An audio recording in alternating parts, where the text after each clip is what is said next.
The trading card aisle in your local retailer.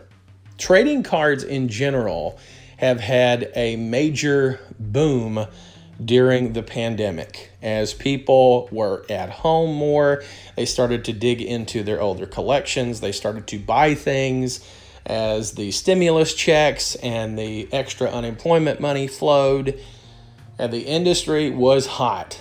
So hot that PSA, the preferred card grader of choice, actually had to shut down operations numerous times and has now shut down completely until 2022. They just cannot get to all the cards that are being sent in for grading. And this bubble is going to burst.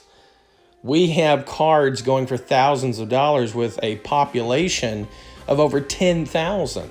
The whole idea is that when you have a card graded, when it gets a Gem Mint 10, which is the highest designation that you can get, that it is a rare thing, that it sets it apart from other cards like it. Well, when you have 10,000, for example, of the same exact Gem Mint 10, but yet the industry has not caught up to that fact, a bubble obviously is going to form. Well, what caused the current crisis? Some are quick to point to the adult collector, and like it or not, yes, obviously, sports cards, Pokemon cards, action figures, toys, model kits, etc., typically are made for children, but the backbone of the industry has always been the adult, so we can't completely rag on adult collectors, and yes, I am myself included in that. Not as much as I used to be. But this breed of scalper that we have now in the sports card industry specifically, and rather than sports cards, trading cards in general, you got to include Pokemon in that, which is a huge part of it.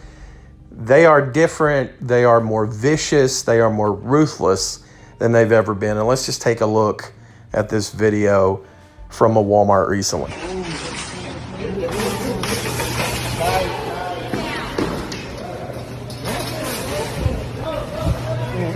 They're running. If they're running, I'm running. I'm not getting in that. No fucking way, dude. I am not doing that.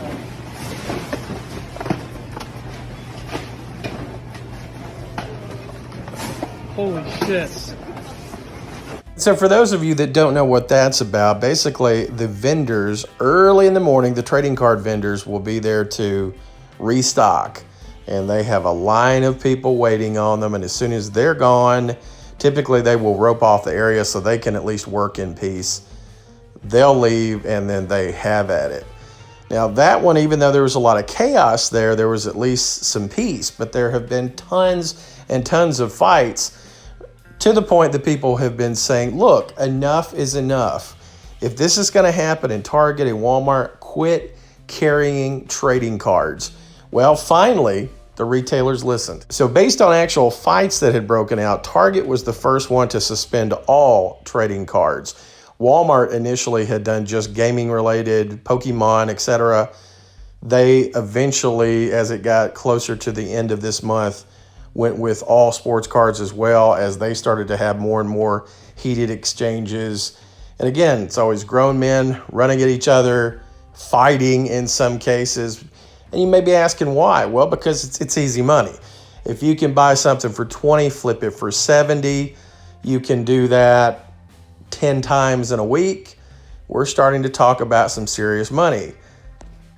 Compounding with the fact that many of these people that are selling like this are selling on Facebook Marketplace and places where they can hide that sale. And one thing that is pretty funny, all scalpers are not created equally, and you will see the occasional scalper that has no idea what they're buying, and they just buy anything they can get their hands on. They suddenly find, whoa, there's no demand for this junk product that I have, or there's not the demand that I thought it was. They invest $500-600 thinking they're going to make a quick $2,000, and it's not the case, and they are panic selling on the local Facebook Marketplace. Will this kill the industry? No.